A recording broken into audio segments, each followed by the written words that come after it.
dance for 2-3 hours. I break ground. I'm out on the road Monday to Sunday. I'm a mother and a wife and a maid. How do I do it? It doesn't get paid. Because I clean the house. Then I got a puppy now. I have to look after him too. Now he bullies me. You know what I'm saying? And I don't treat him like a dog. He's my family. I love him. So, when you look at this, and you look at the obstacle, what has been standing in your way? The one thing that has been standing in your way, that is controlling your destiny, is because many of you have come to a place of stagnancy, and you come to a place like Saul, where your eyes have scales, and you cannot see the glory of God because you do not spend time enough in the presence of God. Therefore, your eyes are shut to the things of God. But I'll show you Moses when he raised the scepter. He raised a sword. I call it the scepter. The scepter is what God holds in. Holds a scepter of authority over mankind. You will bow down to acknowledge me that I'm the King of Kings. So as soon as Moses raised, under whose authority? Do you think he did it under his authority? I'm too afraid to take God's glory. I'm so afraid, I tremble. Even when people say, Pastor, you're so well done, Pastor. Well done. Because I was interviewed by Oral Roberts University last week. And one of the prophets did a thesis on me, a no-name brand. I'm going to tell you things are possible. You see, I persevered. I looked at the provider. I changed my mindset. In the place where I took the pills and slept daily. I slept this morning till evening with a night here. Yeah. Maroon one, sleep shut. I'm using maroon, I change my outfit. Morning till evening. The man came. I was still in my sleep shirt. Same woman that was dancing, same woman that was doing conferences, was the same woman that had a soul and a heart, and it was a human being that no one could see. I gave my all until the Lord said, surrender. I surrender all. I surrendered all of Pam. Pam does not exist. She chose to be destroyed completely by fire so that the kabod can be seen. My problems, my locusts, everything decapped out, killed, destroyed, because I said like Pharaoh, verse 16. Let's go into our Bibles. Then Pharaoh called for Moses. Watch. Pharaoh calls for Moses, a man with pride, a man who's, I am the boss here in Egypt. Then Pharaoh called for Moses and Aaron. In haste means quickly, come quickly. Now. No hesitation. And said, I have sinned. Pharaoh, a man we taught in the church that he got out in his heart and that he never let the children go, so he died. Watch. Pharaoh, I have sinned against the Lord your God and against you. Now therefore, please forgive my son only this once, and entreat the Lord your God that he may take away from me this death only. I want to show you an almighty lover of our souls that loves us so much, that gives us that moment. Watch Pharaoh. Gave him that moment because Pharaoh said, I have sinned against the Lord your God. Don't take us ministers for granted. I'm not talking about the ones that take your money and they act funny. I'm talking about remnants that give their hearts, their everything to ministry. Don't take them for granted, because we are carrying the kabod to your homes. And by carrying it into your homes, you're not going to want to listen to us, because we are coming with no compromise. You're not going to listen. You'll want to chase us, it's okay. But watch what's going to happen. You're going to call us back when God sends the locusts. You're going to call us us right back into your homes. I've had it. I had ministers call me back. And let me tell you, who put me down, cut me to pieces, I still love them. Don't hate them. Don't hate people, please. Don't fight people. You are fighting the wrong battle, for we wrestle not against flesh and blood. You can't fight your brother, your sister. If you're fighting them, then you're not of God. You don't have love. You fight the spirit that's within them. And you can't fight that spirit unless you come to the glory. Can you touch the glory if your life is not right? No. Can you touch the glory if you're smoking? Can you touch the glory if you're drinking? Can you touch the glory if you're having sex before marriage? When you are fornicating and committing adultery?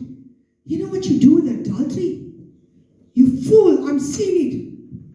This, all year I saw it, even with Muslim children, crying to me. Not just little children, 13, 14, telling me, see what my mother and father did. See what they've done to us. Do you know you carry a curse upon their children? Look at when Pharaoh, now the servants of God came back, they listened. So they went in the presence of God and said, Father, he listened. Have mercy upon him. You see, it was already done because Pharaoh said, I sinned against God. All we do is just go and we stand there, proxy for you. But it was already done here when Pharaoh said, I sinned. Not Pam sinned. I sinned. I sinned against your God.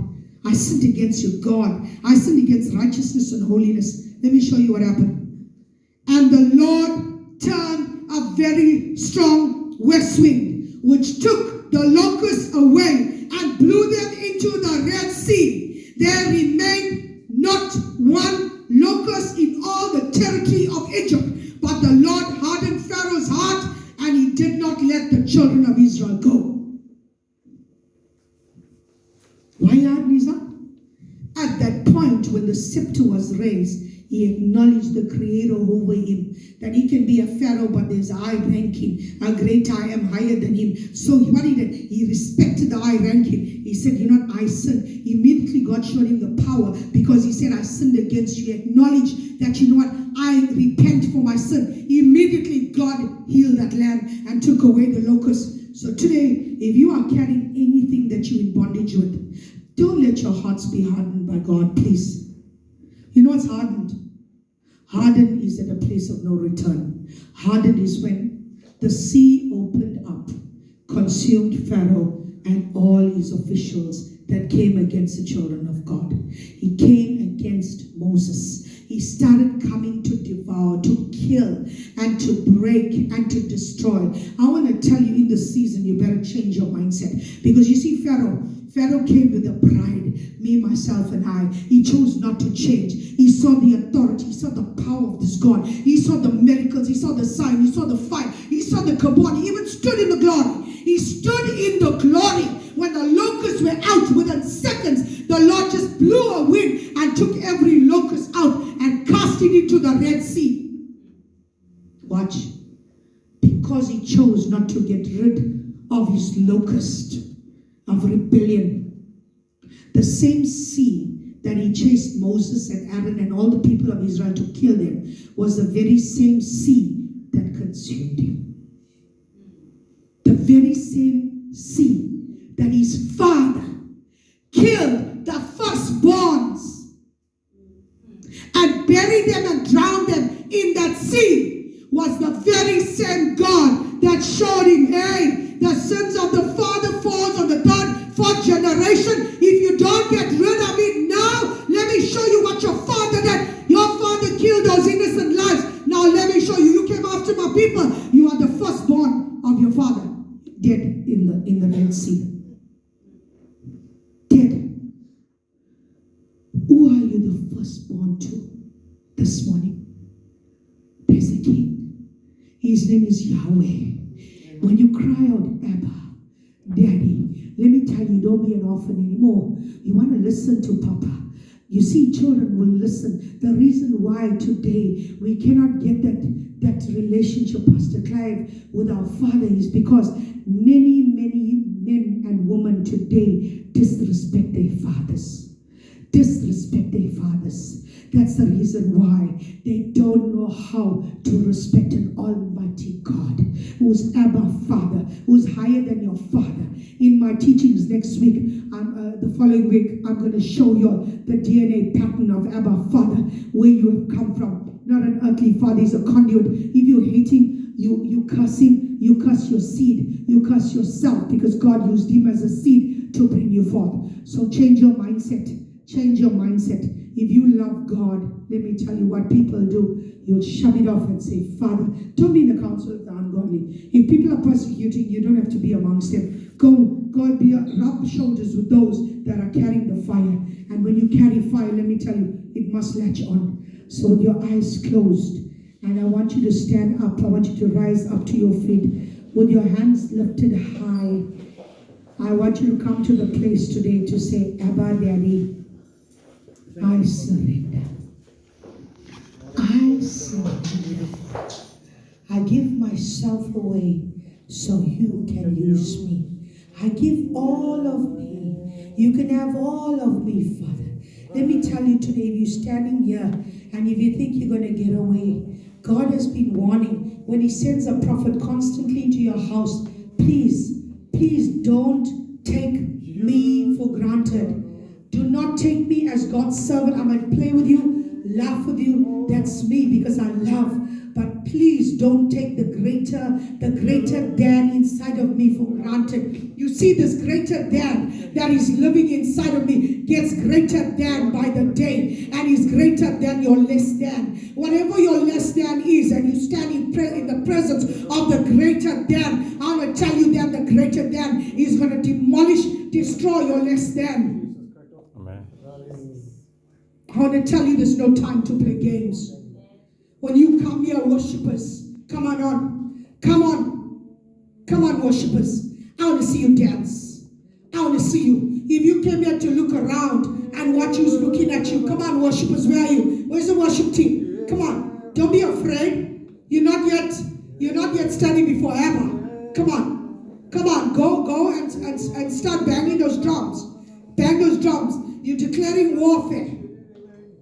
You see, when you bang those drums, you're declaring, not my will be done. Let the war begin. I don't want to see worshipers standing there and just singing. I want to see worshipers dancing. I want to see you doing a war dance. I want to see you turning around with the flags. I want to see you jumping. Because let me tell you something. You are not just ordinary people. You are ministers standing up here. And when you minister, there are people out there that are coming right now with sickness. There are people out there that are coming out with a need. There are people, they don't want to see you move your face like this and like that. They don't want to see. You see, Ma needs to wake up. You see, Ma is there with the leg. You might think she's old, she can't move. But right now she's suffering with the leg. She needs deliverance, you see. She needs healing. And God did it for Moses. He did it for Abraham. He turned him and gave him a new ship in the spirit realm. So what is stopping right now? You guys are praying